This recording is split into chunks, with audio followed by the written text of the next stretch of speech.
You are now listening to Talk Your Jits podcast.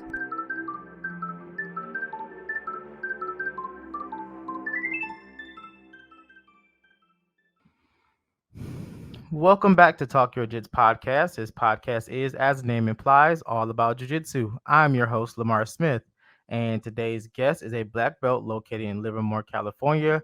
Ladies and gentlemen, Donny Franks. What's up, Lamar? What's going on, sir? How are you?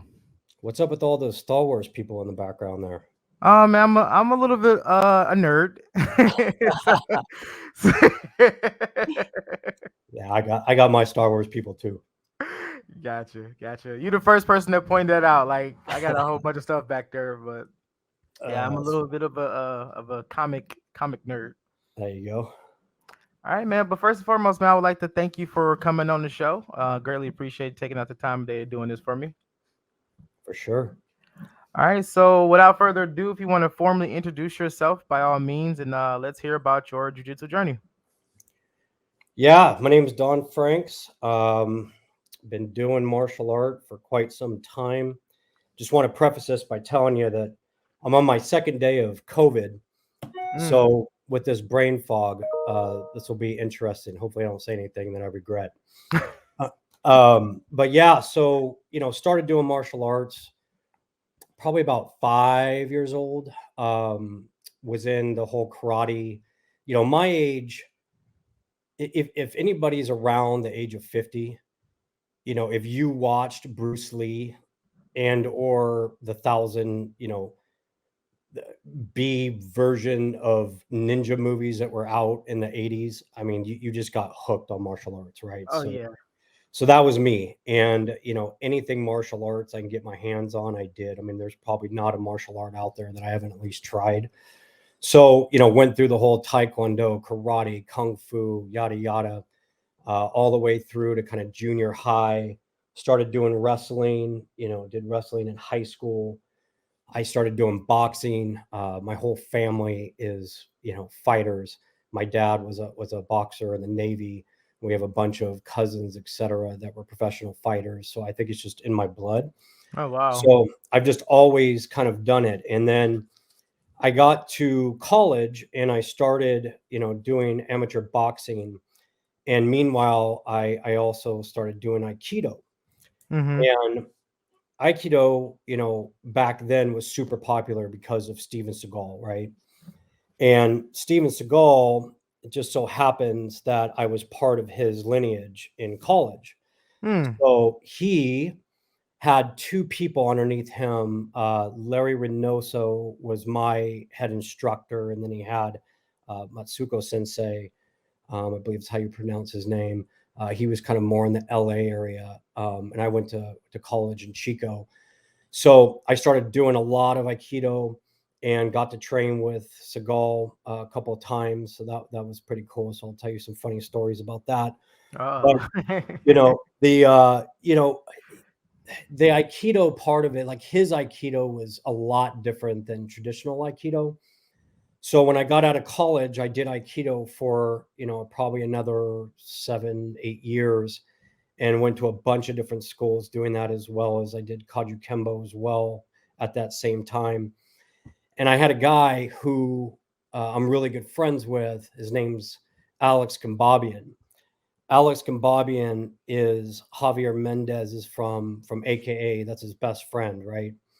Okay. So AKA obviously huge around my parts, San Jose area, and Alex owned Sunnyvale, AKA. So Alex would always say, hey man, come train with me, come do jujitsu, and I'm like, nah, man, I'm not doing that ground stuff. I'm good. I'm an Aikido master. I'm not gonna do that. Kept begging me, and finally I'm like, okay, I'm gonna go. So I went down to actually it was San Jose at that time, AKA. And I did, just trained with Alex. And Alex was I believe he was an ISKA, kickboxing champion. He was also under Guerrilla Jiu-Jitsu, under Dave Camarillo, incredible jiu-jitsu guy, but kind of tries to stay behind the scenes. But he was probably 140 pounds soaking wet. I'm over 200 pounds. And I thought, I'm just going to mop this guy. I was, a wrestler, yada, yada, done martial arts forever. And he probably tapped me out 100 times in 5 minutes. And I'm just like, dude, what are you doing? What Right. is it? It's like, what is happening to me right now? And so from that day forward, I mean, I was just hooked.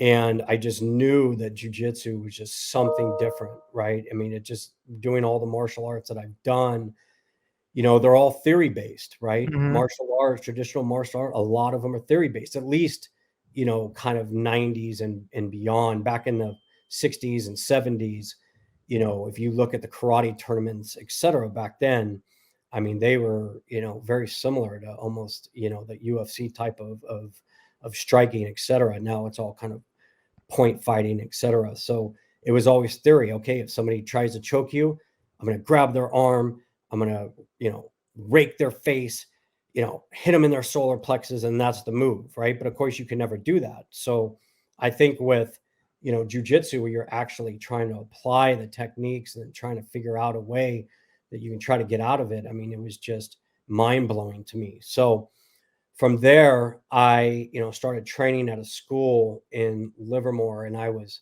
training really hard, probably 6 times a week, for about 2 years. And I wanted to do the whole competitive route.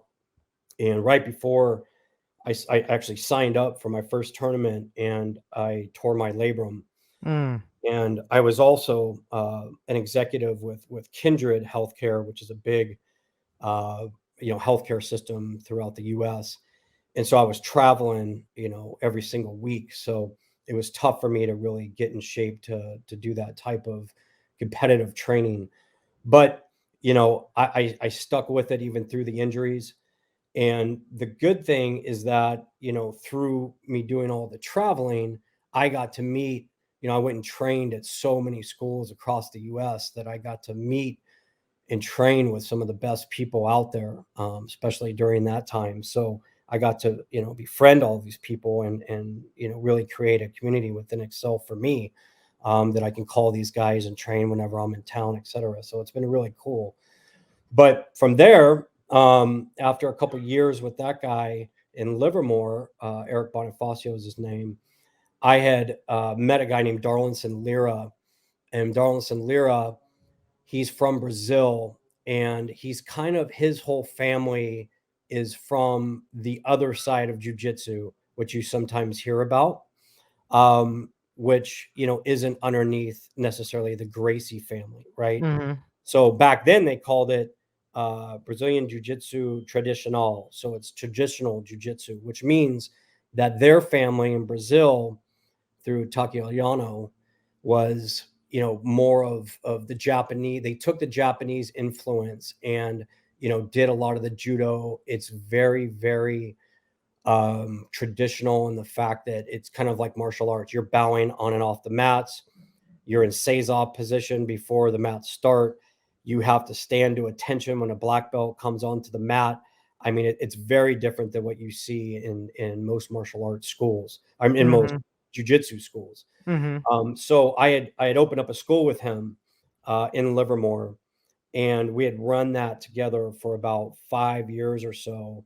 And then I had, essentially let him kind of take it over and run it. It was more of a thing I did with him just to help him out. And then with his brother, Carlos Rocha, who was a UFC fighter, I had opened up a gym with him in Hayward. And we ran that business together for a few years. And then I stepped back and let him take over the school. So since then, I've really been just training in my garage, and a bunch of people, come here and train. And then I just go to different martial arts schools and sometimes teach classes, etc. But, I've been doing jujitsu, I guess, for about 16 years now. Oh wow. And, since that beginning, when I was at my first martial art or my first jujitsu school, I had met Joe Morera. And Master I had Joe. told Joe, I said, Joe, listen, I'm going to be under you no matter what. And no matter where I go across the US, because I was training at so many different schools, I just said, you're my guy. And, Master Joe's been that ever since. And so Joe comes up here about twice or 3 times a year, and we train. He's coming up here for my birthday in May, so we're gonna do a little seminar then. But he's become a really, aside from my teacher, he's also a very good friend of mine, and so I'm happy to see that you're also underneath Joe as well. So that's Yes, good. sir. Yep.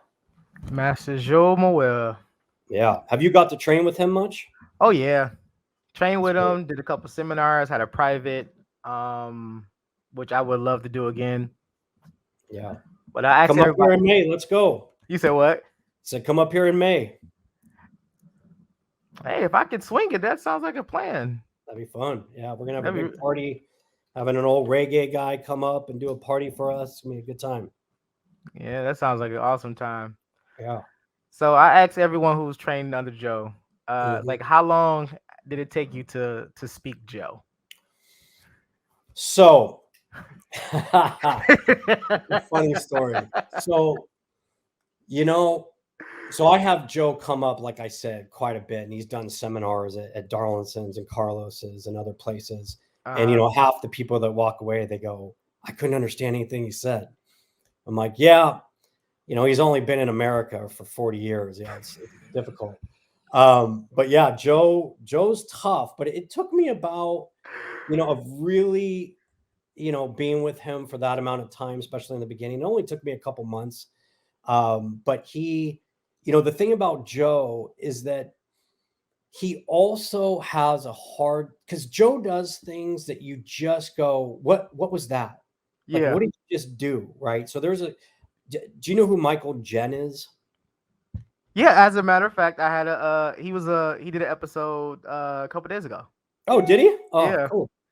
So Michael Jen to me is, I mean, he's one of the best instructors. I would compare him to John Danaher. Oh, okay. I mean, he is, the way that he looks at things is just completely different than everybody else. And I train with him about once a week. And Okay. he's able to see what Joe does and be able to articulate it in a different way. And so that's why I love training with him, because he just sees that hidden jujitsu that Joe does. For an example, have you ever gotten the what we call the Joe choke, where he wraps around your shoulder and he does like a movement where it kind of bends your neck? If he's in side control, he'd go for the other shoulder and with his arm underneath your chin. Oh, no. Okay. If you ever train with Joe, just tell him to do the Joe choke to you, because it's the most excruciating. All your jujitsu goes out the window when he does it to you. And it's literally taken me at least 10 years to try to get it decent. But when you like talk to Michael, he's all, "Oh no, you got to do this little thing. You got to do this little thing." So there's things that Joe does that is just amazing, but you really have to dig into the how. How does this thing work? But yeah, Michael's amazing. Yeah, like let me see. Was I still a white belt or blue belt when I did a private with Master Joe, and he's asking me like what you want to go over. So I said, escapes from bottom. So he said, "Oh, we work circle snake." Yeah. So I'm like, "I know circle snake." And I'm sitting here, I'm like, I'm not gonna question it. He knows what he's talking about. But in my mind, I'm like, circle snake, really? But he literally broke down, I think it was like an hour, but he broke down the circle snake to a point where I was just like, oh, okay. It was more to it than what we know. Oh yeah.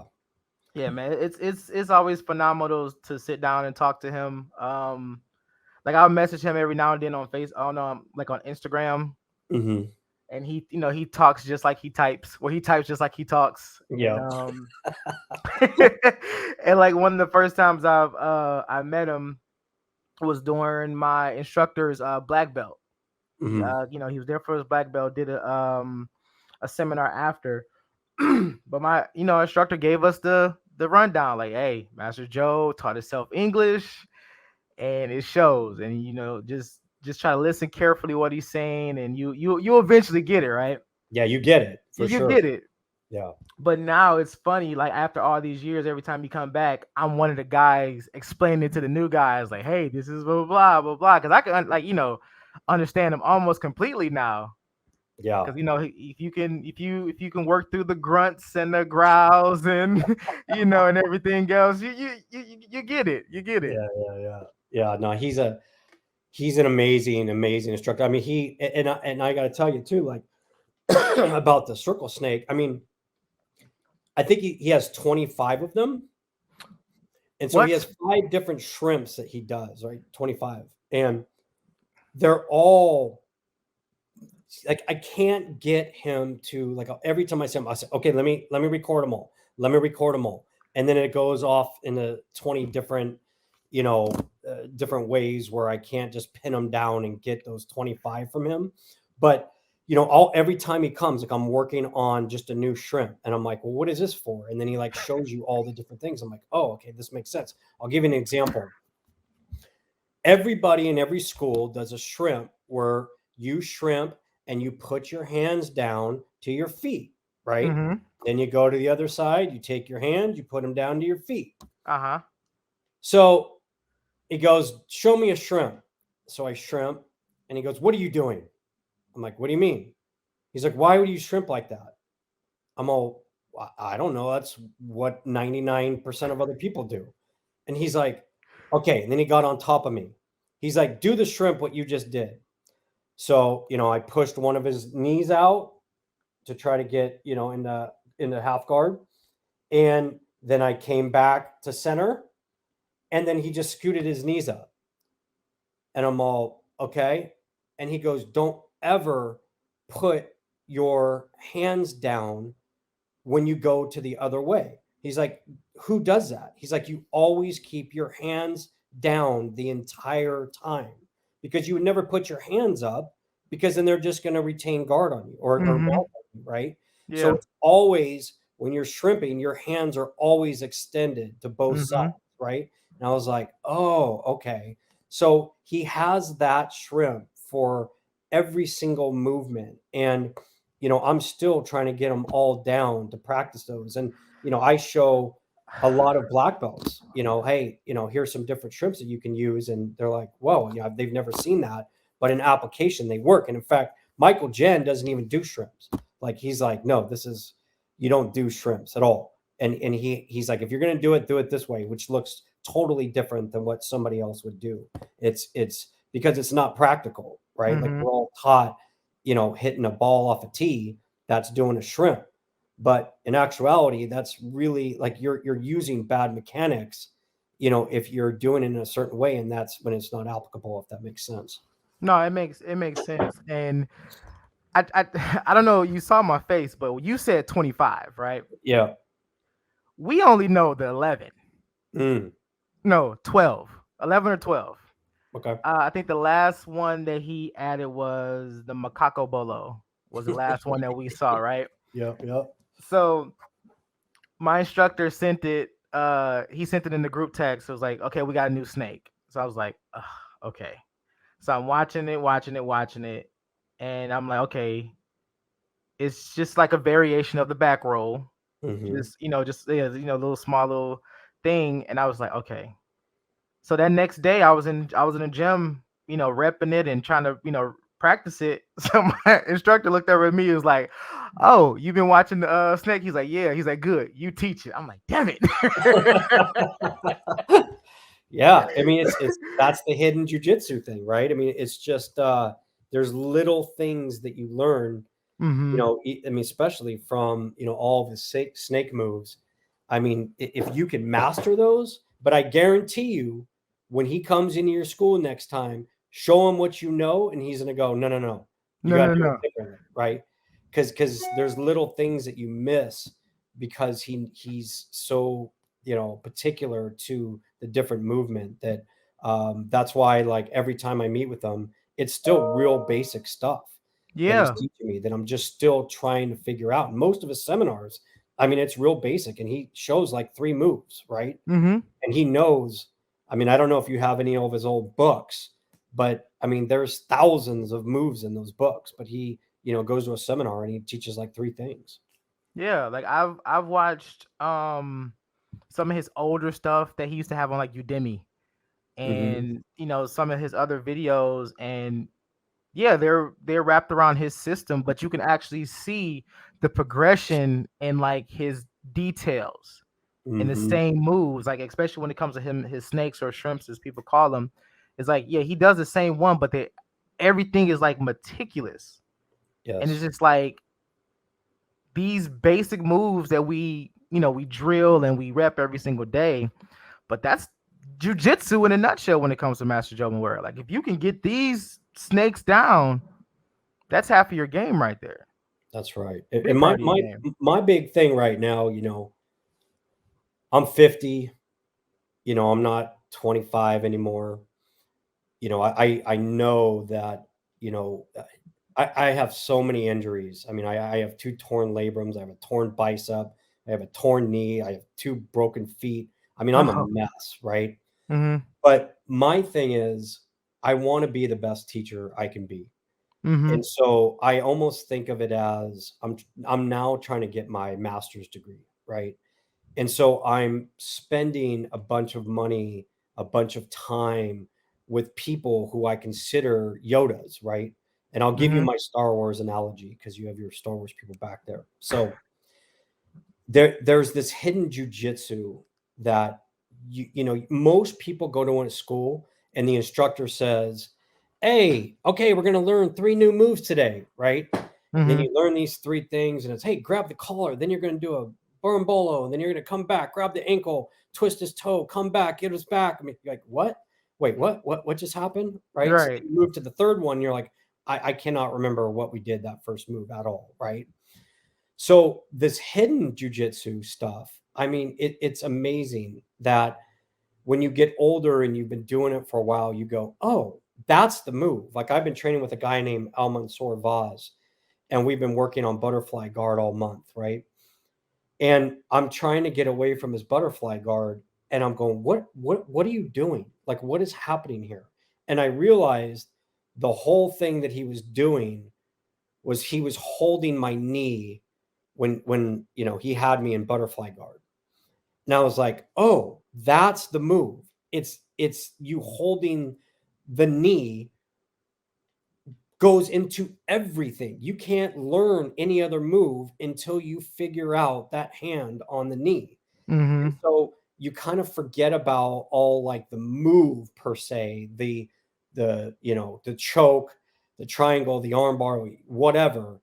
It all is about that little tiny thing that you then go, "Okay, that's the whole sequence of everything here." Mhm. So for Joe and for Michael Jen, all of those guys have that little thing that when you look at new school jujitsu, where it looks like 2 spiders just fighting, right? I mean, they're just going nuts, and it's not slow. It's not, it's a totally different game. But if you know those basics, right, you know how to at least try to control the chaos.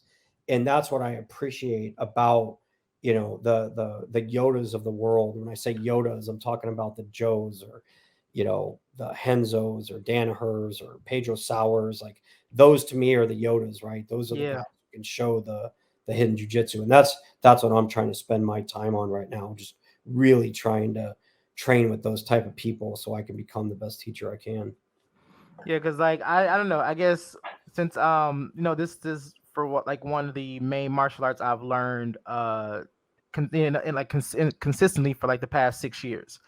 So I'm kind of stuck in that old mindset where this style of jujitsu that I've been doing for so long, and I watch videos of people like flipping and twisting and turning, and I'm like, dude, you passed up like six finishes from this position just to get to his back. I'm like, it looks cool, but is it really practical in the fight if your opponent is if your opponent is not just standing there? Yeah. Are you talking about MMA or are you talking about jujitsu? Like jujitsu, Okay. like you just see like I know Joe. I don't know if he still does like the cartwheel, but I I'd know he probably say no. I think he still does it, but It'd be amazing if he does. man, oh, he did the one where you're standing, you have their knees, you put your head down, and you make that front flip. Mm. He done that before, and we're looking like, oh my goodness! But that was the most graceful front flip I've ever seen. It's just like he floated over, and his feet just magically landed on the mat. So it was like, this is crazy, man. Crazy. Yeah, and Joe's, obviously Joe's getting older, and he's a bigger guy, and I'm a bigger guy, Mm-hmm. and so you just got to kind of adapt, right? Like you got to kind of figure it out because you're not going to be doing the flips anymore. You're not going to do, you're not going to be inverting yourself, and so especially when you're bigger. I mean, there's things that you could do better than if you're tall and lanky and young, etc. And Mm-hmm. so I think Joe's style really, I guess it just helps me because it's very similar to my body type. Yeah, that big man, smash style jujitsu, man. That's it. Like I love it, and it's just one of those things where it's like, yeah, it's taxing, but I don't feel as beat up as if I was to learn in any other style of jujitsu. That's right. Because like my instructor has this motto. I think he heard it from Grandmaster Mansoor, like, or he just modeled it off of him, like just trying to do jujitsu that you can do in your 70s. Yep. And I haven't talked to Grandmaster Mansoor, but I'm more likely he's probably still on the mats, knowing him. So Mhm. it's like that's a goal of mine. Like I want to be up in my 60s and 70s and still, I might not be able to roll as hard, but at least I want to be able to get out there and work something. I'll tell you a funny story. So you can see this online. It's hilarious. So Darlinson is huge. Darlinson's my age. Our birthdays are about a week apart. And Darlinson's also trying to become a pro bodybuilder. So he's massive, right? Mm-hmm. You could take a look at his pictures online. So we go down to Joe's, I guess it was like a instructor course, right, with Marco Huas and with Mansoor. And we all get into this gym, and we all are in Seiza position. So first of all, Grandmaster Mansoor, the most crazy thing I've ever seen in my life, and I'm in the, I'm an executive. I own a home care business, so we take care of seniors in their home. And so I know what people his age look like, Yeah. right? And for that guy, I swear to God, he was in Seiza for 5 hours. 5 hours. He just sat there on his knees, and I'm like, I can't do that for 20 minutes. What? I mean, like I cannot believe, and he's not a small guy either, right? No. So he's in that position like crazy, right? So then we're all sitting there, and all of a sudden, Marco Huas stands up, and he starts walking around the room like a rabid dog, and we're all just looking at him like, dude, what's up with this dude? But he's like looking at us like he's gonna go fight. He's just like, yeah, and Joe is talking and Mansoor's talking, and he's just like, like roaming around the room. We're going, what is going on here? So then we start the seminar, and he just starts throwing dudes around, like guys' faces are beat up, guys are bleeding, right? So he takes my friend Steve, and he goes, okay, we're gonna do a belly to belly, and he takes Steve and just brings him up in the air and just goes wham and nails Steve on the ground, and we're like, oh my God. Goodness. No, wait, I'm sorry. He took Darlinson. Who's huge, picked Darlinson up and did a belly to belly on the ground. And we were laughing so hard because, like, first of all, none of us have ever seen, Darlinson get picked up like that and slam. And when you Yeah. see Darlinson, you'll know what I'm talking about. I mean, he's huge. So then we started laughing, and then Darlinson then took Steve and made Steve go out there, and then Steve got slammed. So it's a really funny video. I'll send it to you, but you can also find it somewhere on YouTube if you just put in Marco Huas and Darwin Samira. But it is he was Mansoor. The other thing that he did that day is what did he call it?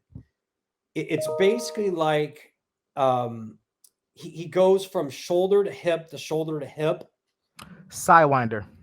Side one, and he did that. He was like a little bug flying across the mat, and we're like, what in the world? I mean, it's like it was just amazing to see. And I'm sure you've seen him also do the where he clasps his hands and people try to break his arms apart. His party trick.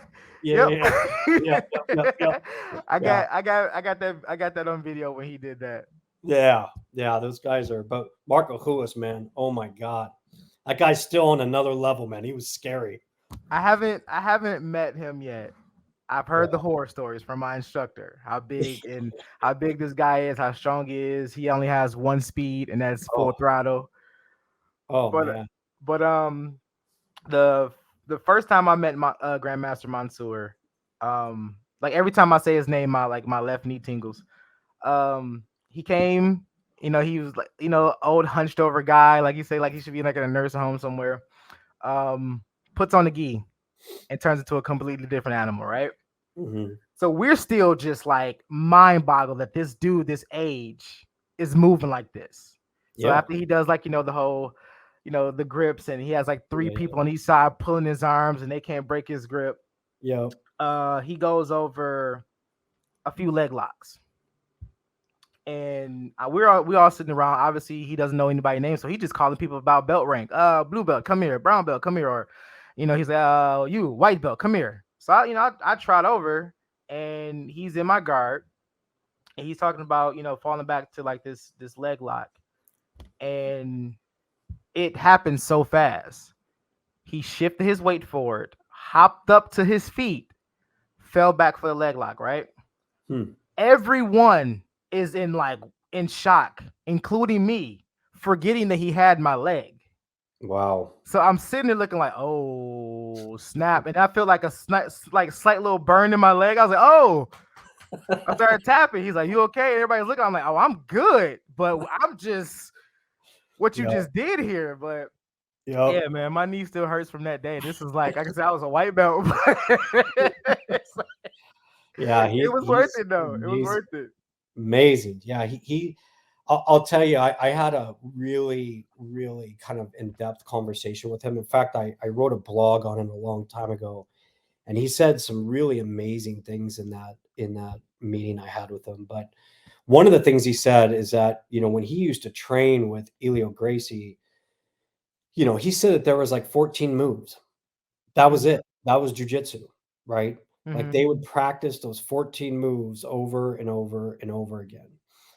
And, he gets really upset when he goes to tournaments and he sees like the stand-up, right? Or where people are like more of, not trying to actually take somebody down or trying to use judo or things like that, where they're just pulling guard. And, I've seen him stand up and get so mad at a tournament at Joe's place one day. He's like, what are they doing? This is not jiu-jitsu. What is going on here, right? Because they're from a different world. If it was like, they were fighting, right? It wasn't for points. It was a whole different type of way of doing competition. And that wasn't, based on time, or if you look at the old Elio, matches, I mean, those things were hours long, right? It was just, how can you outlast somebody? Not, I'm going to pull guard and, that just wasn't part of the game back then. Mm-hmm. And so the other things that, he said in that was that, he really believes that jiu-jitsu was made from God. And, I believe that. I believe that, as you know, man, I mean, I have a picture in my school in Hayward where I'm not kidding when I tell you this. You had every race in there. You had a DEA agent. You had a drug dealer. You had a Norteño gang member. You had a guy who was growing weed illegally. You had, a couple gay guys in there. You had, I mean, everybody, right? Lawyers, doctors, whatever. I have this picture of like, it is just amazing what jujitsu can do of bringing the world together. And unless you know, if you don't know, you don't know, right? Right. If you know, you know. And that's why I think, and all of us, the thing that I hate most about kind of the new way of martial arts is all of us want to put down other martial arts, right? Yeah. I mean, we're the 1%. I don't care what martial art you're doing. Like, we should all be in this together. And we should be not going after each other's martial arts, say, oh, this is better than the other one. We should be all encouraging people that don't do martial arts to do martial To do arts. martial arts, right? And coming together, because they will feel that type of love amongst each other, where it doesn't matter where you're from or what you do. It's all about trying to make each other better every single day and making friends and doing all the other great things that Marshall does for us. But he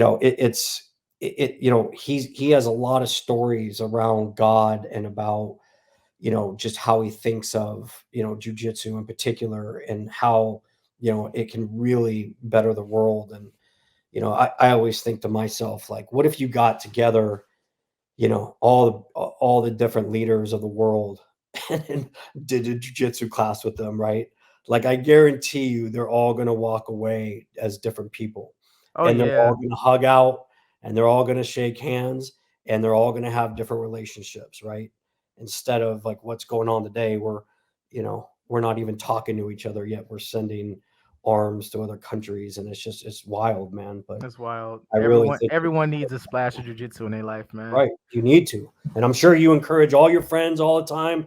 I don't know. I don't know. Like, come on, man. Dude, I stand on a soapbox Yep. on the daily. It's like, come train. Nah, man, I ain't got time. I ain't got this, I ain't got that, I ain't got no Yeah, money. that's I'm right. like, dog, just bring your ass to class. That's right. Just one time. Because it's not about jujitsu. That's what everybody think. Oh man, I'm not gonna go in there and go break my arm or blah blah. No, man, it's not about that. It's about building the relationships and learning. Jujitsu. There's nothing better of learning that you can literally take somebody's life with your hands Mm-hmm. and being able. I mean, that going into what it feels like when somebody is trying to take your life, when you're getting choked out and you have to tap out. I mean, those two things are polar opposite. Mm-hmm. And when you're able to bring those things together of war and peace, I mean, that's the crux of it, right? That's, Oh you're yeah. learning who you are as a person when you do that. And that's why the military is what it is, and why they have that brotherhood. It's because you go through that together. And I wish everybody would just experience it. Yeah, man. At least once. But I think it's like when people sometimes take the time out to look at jujitsu, they just look at like competitions and they look how hard people are throwing each other and try to like take their limbs off or take their head off instead of like joining a class. Because on the outside, yeah, it looks scary as hell. Like, I'm not about to let no dude wrap his arms around my neck. Yeah, Like, what the hell do I look like? that's right. But you go in there and you try it, and then you will eventually fall in love with it. There's no doubt about you will fall in love with jujitsu, and you just fall in love with everything that it stands for. Because the Mhm. more you train, the more peaceful you feel. That's right. Because that's me, like dealing with anger issues and everything else. But once I started training, man, everything's just like, you know what, fuck it, I don't care. That's it. Not even worth it. How many people's lives have been changed because of jujitsu?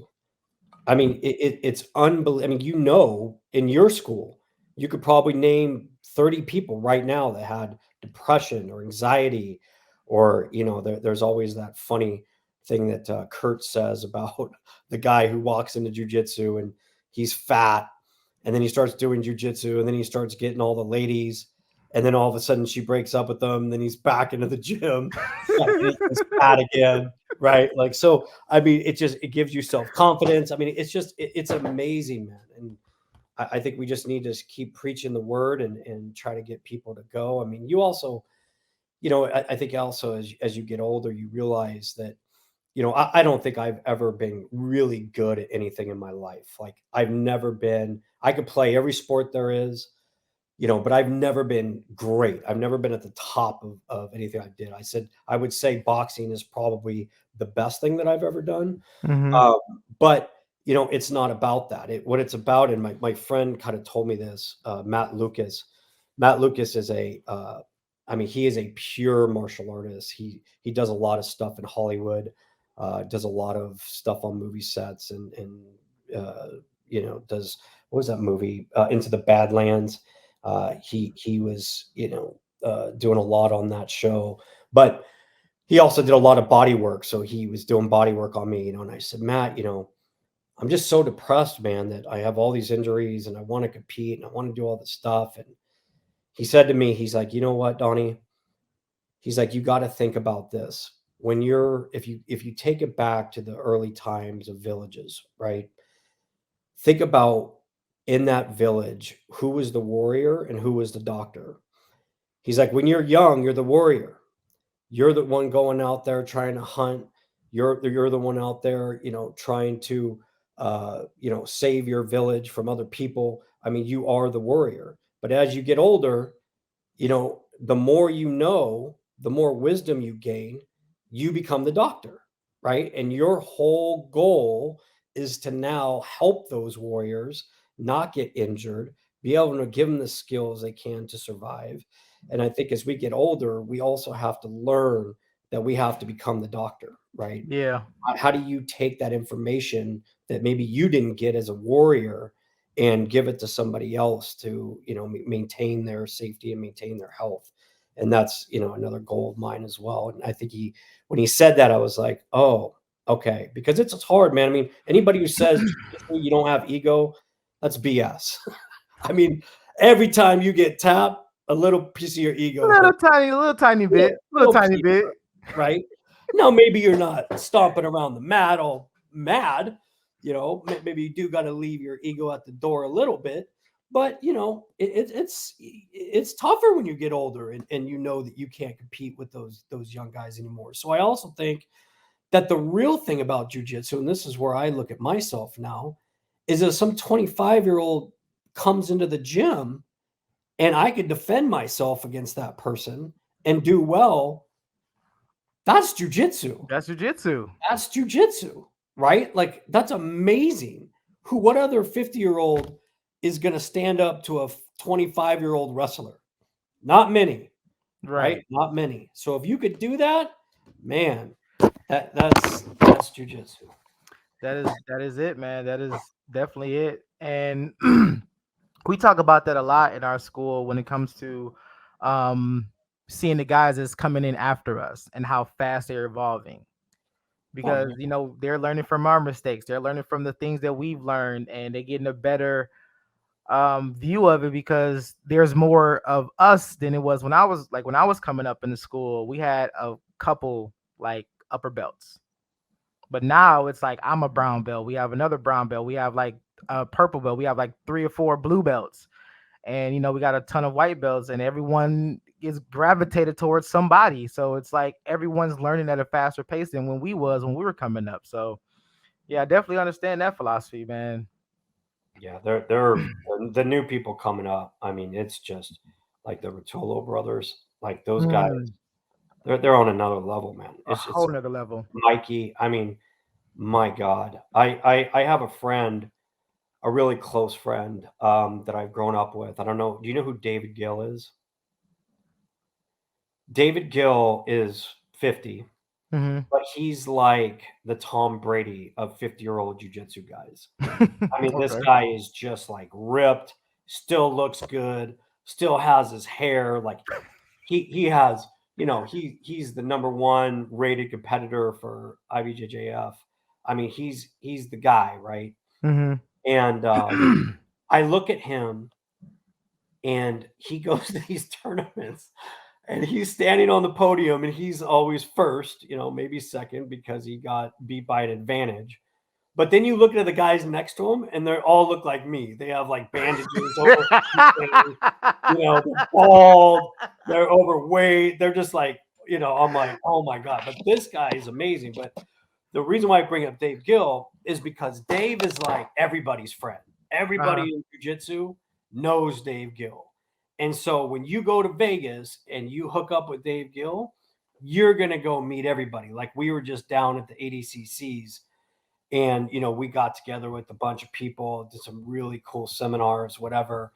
And then, I asked Dave to go to lunch, and he brings a bunch of dudes from the B team, to lunch. So I got to like listen to all their stuff and all the stories about the B team and what's going on with them and Gordon Ryan and all that stuff. So it, just and he was training with Mikey that weekend, and he just said Mikey's unbelievable. But he gives me a lot of insight about all those new guys because a lot of those new guys also know him. So but they're just on another level, man, for sure.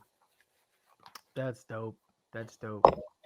I would love to, meet some of these older, wiser people in jujitsu, man. The few, the few black belts that I've talked to, it's just been nothing but like just mind blowing conversations about how they still look at jujitsu to this day, training 10, 15 plus years, and they still have that love and passion for it since from day one and whatnot. So yeah, I'll man, give you this is another story about higher level older guys in jiu-jitsu. yeah, So sure. I've trained a lot of times, many times at the Gracie Academy in LA and that in Torrance. If you haven't been there and you're a jiu-jitsu geek, you've got to go. You've got to go. I mean, it's you learn the history. They have a museum. I went there one time when Ilya was still alive and got to see a class that he was doing. But I've also trained a lot, many times with Henner and Heron and Alex is another black belt down there.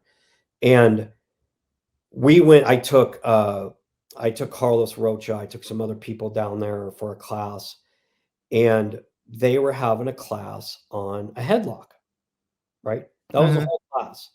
How to get out of a headlock, right? There were probably 25 black belts on that mat that have probably seen that class 1,000 times because that's part of their combatives where you have to learn this before you can even get your blue belt. Hmm. But those 25 black belts were still getting something out of that class that, okay, maybe this little thing could tweak or that little thing could tweak, but just getting out of a standing headlock.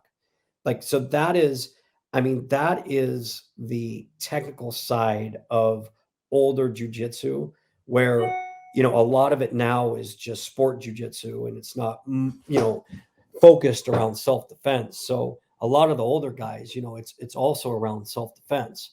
And that's what's also very interesting to me is, when you get to train with those older jujitsu guys, it's just also learning, not just the sports side of jiu-jitsu, but also the, fighting side of jiu-jitsu. Yeah, yeah. Cause yeah, even my instructor, man, he still, you know, I guess you want to say, yeah, he's still learning jujitsu. Yeah. He got his black belt. I think he gets his first degree or second degree this year. One to two. But he Mhm. gets that this year, and we're always going over stuff. We're always repping new things and things to add to our game, changing it up a little bit. Or he's like, "Yeah, man, Joe sent me XYZ, so this is what we're going to class today." And it's like, we sit down and learn that, and then we just continue to grow and evolve, man. And then it's awesome, very Yeah. very awesome. Yeah. I think that the Star Wars thing, because you like Star Wars, I do. my, I think there's a huge parallel actually in jujitsu and Star Wars because, Hmm. and you've heard people say this, it's a superpower because it is a superpower. It's the closest thing that humans have to a superpower, Hmm. in my opinion. However, there is levels to the superpower, right? And you can have your stormtroopers, right? Your imperial Hmm. stormtroopers, Hmm. guys, right? And those are the black belts, right? And then you have elite jiu-jitsu guys that are the Luke Skywalkers, right? Like the Gordon Ryans of the world, right? There's a handful of them, not many. Not many. Not many. And some of those guys who are the Luke Skywalkers, they turn into the Obi-Wan Kenobis, right? And you're starting to see some of those Obi-Wan Kenobis that are, like Andre Galvao, right? Like he was Luke Skywalker. Now he's turning into Obi-Wan, right? And he's going to be a Yoda at some point. Mm-hmm. Right? And the Yodas of the world are guys that don't compete anymore, but can give you just a wealth of knowledge in jiu-jitsu. And I will tell you, it blows my mind when you train with somebody and you go, oh my God, you're the best in the world. There's nobody that can ever beat you. You are so good. It's unbelievable. And then all of a sudden you see them fight a Luke Skywalker and you go, what in the world? What the hell happened? How are there so many levels to this? Yeah. I mean, there are so many levels where such great jiu-jitsu people just get tapped out like they were a white belt by the elite of the elite. And I've seen it over and over and over again.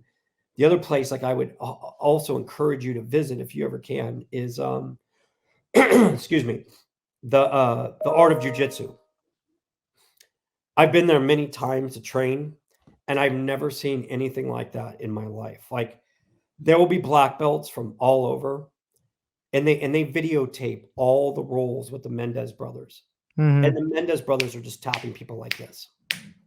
Well, other people also go to the school that are also brown belts, black belts, whatever, and they roll with some of their purple belts and get tapped like that. And the thing that was so amazing to me in visiting there was it wasn't like I tap and then you give one of the, oh man, that was good. Oh right, yeah, what did I do wrong? Right, like you kind of go through that I just got tapped process, right? It was just tap, okay, keep going, tap, keep going. Even if you were getting beat by a lower level belt, it was just that was the way it was, because when you go to places that are destinations, like it's a whole nother world. Like the B team. I mean, the guys there, they're the elite of the elite. I mean, it costs like $500 to join there a month. Wow.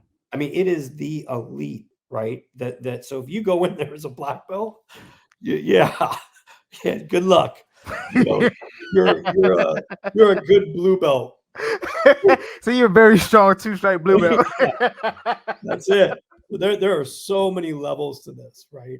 But even the Imperial Stormtroopers, right? That's the most important thing, is that they can, they can defend themselves against, 99% of the public, and they are judged. So definitely, man, definitely. So this is kind of became like the Talk Your Jits podcast question. But it sounds like you've blessed the mats with a lot of people, but your top 3 people that you would want to roll with now. that I'd want to roll with now. So I never got to roll with Pedro Sauer. I did a couple of his seminars. I'd love to roll with him.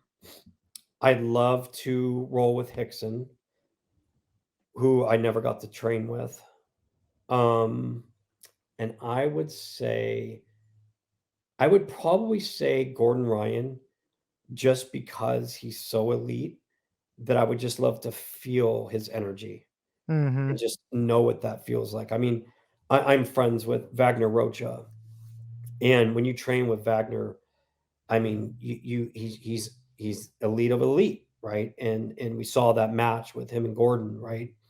And it's just that it's just another level. I mean, he's a big guy, obviously, so that has to do a lot with it when he's training with people that are way less than him. But I think those 3 guys, for 3 totally different reasons, would be my 3. Definitely. But here's the other thing about jiu-jitsu, as you know, It's the only sport in the world where we still think that older jujitsu people can still beat you, right? Like, why do we think that? Like, that's not in bad. That's like saying, oh yeah, Jordan could still step on the court and rule the game, or a boxer. Let's get Larry Holmes in the ring; he can still do it, right? Or he can Or beat these 20-year-olds. you still think that, right? So you think like only a couple years ago, I still heard some of the most elite jujitsu guys going, "Yeah, I want to roll with Hickson." I'm like, well, how old is Hickson now, right? But we all think that in jujitsu, like you could be 90 years old and still whip everybody's butt, and sometimes that's true. It's that Sometimes knowledge, that's true, man. it's crazy. Cause everyone knows, like, if your jiu-jitsu is like steady getting better as you get older, it's Yeah. like wine. It's like that very expensive wine. It's like, oh, it's just, I know this bottle been up here for like 400 years, but I still want to taste it. It's like, Yeah. yeah, I know he's not rolling, but just see if he can put the gi on and just, see what happens, man. Yeah. And Joe talks about that a lot. He says, Mhm. I just hope that I've given black belts over my years enough respect that they don't come back and do that to me. And he says this all the time. He says, don't forget who you are. Mhm. He says that to me every time I see him. Don't forget who you are.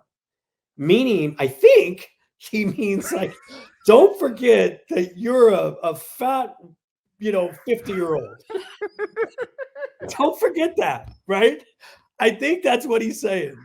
Don't think that all of a sudden, you could beat everybody and you're gonna, you know, we all have that idea that if anything ever happens, like in a plane, oh my God, I'm gonna be the guy who goes out and chokes somebody. I'm that one. Yeah. Somebody robs a bank, I'm that guy. I'm gonna be Superman, right? Like, he says, hey, don't forget who you are. And I think that, he gave enough people respect during his time that, it's just him, not getting that in return, I think scares some people of like, they don't want to, have somebody like try to beat them down and all of that stuff, which I think we all respect that. And I don't think anybody does that, but it's just a weird thing in jujitsu why we all still think that. Like, I still think that Hickson Gracie could beat everybody. I don't know. I don't know why, but I think that he could probably, he probably has a hard time getting out of bed. But hey, it's something about jiu-jitsu, man. It's like you think like that 90 person, like you said, 90-year-old on oxygen can yeah, barely stand.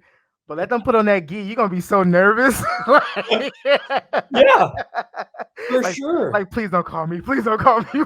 Yeah, no way. I heard a story one time when I was in the Greece Academy, and I won't say who it was, but this very famous jujitsu guy was doing a seminar in the school, right? Hmm. And Ilya was kind of watching and he was looking at the guy, showing these techniques. And finally, he just got so upset and he came over to, interrupted the seminar and he's like, what are you doing? And the guy's like, what do you mean? And he's like, try to do that to me. And then he tried to do it to him. And Elio just put his fist right in the guy's throat as soon as he was trying to do the move and like stopped the whole move. And he's like, if it's more than 3 different moves, it doesn't work. Oh Right? wow. And that was his big thing, but that's, that's the stuff that those guys know that, you don't really think about. It's like if you read a book, a Bruce Lee book, pick up one of his old books. It's the funniest thing you've ever seen. It's like if some dude comes up to you and he has his hands up, you just kick him in the balls. Hmm. You're like, oh, Like, oh hands yeah. up, kick him in the nuts. Yeah, that's it. That's the move. That's But the move, man. pretty funny. But yeah, man. If you got any questions for me, by all means, if you got anything else coming up that you're working on, or whatever, I would say shout out your school, but you're kind of like you said you teach from home, but yeah, man, the floor is still yours. Yeah, I mean, I think definitely if anybody's in the Bay Area and wants to come train with Darcy and Lyra, I mean, we have an open door policy. Come train in Livermore. Come train in Hayward. I own a jujitsu gi company as well, Senso Jiu-Jitsu. Yes. SensoBJJ.com. Go check out our stuff. Rash guards, gis, accessories, etc. I gave you a couple things, Lamar. What'd you think? Yes. I love them. Good. I was gonna wear them for Naga, but I didn't end up going. So there's Grappling Industries in April, and I just been looking at it like in due time, in due time. No man, but I appreciate that gi, man.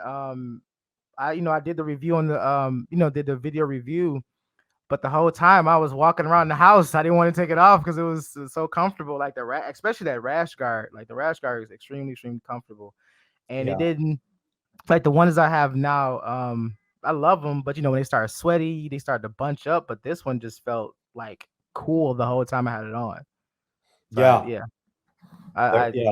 They have love that it. cool max material that kind of whisks off the sweat a little bit, but it's good stuff, man. And there's a lot of companies out there, right? We're more of a boutique brand. Uh, and there's some large players out there, quote unquote. But I would just say to anybody, man, if you're looking for gis or anything else, it's all about what the company does for the community.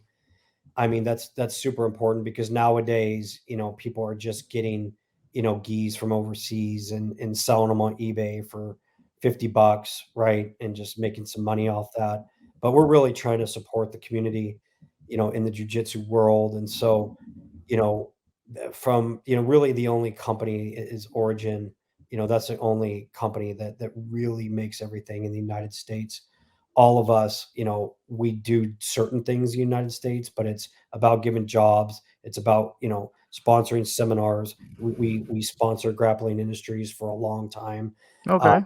so there's, you know, just know that when you're getting a gi for $50 or $75, what that actually means, right?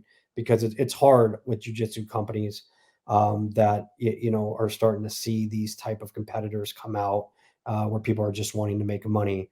And a lot of the jiu-jitsu companies out there that are worthwhile, they're all jiu-jitsu practitioners like myself and my business partner Ignacio, and just try to support those that support the community. Yeah, definitely, definitely. Because I've bought plenty of gis, and you know, yeah, like you said, there's it seemed like they just want to make money because like a couple of gis that I bought, I washed once and they just balled up. Like the lapel was just messed up. The material of the gi was just like it was just terrible. So I had to like just toss them out. So, but yeah, Yeah. there was another. I think it was a Joe Moera rash guard that you guys got. I think it's black and white with the monkey face on the side on down the sleeve.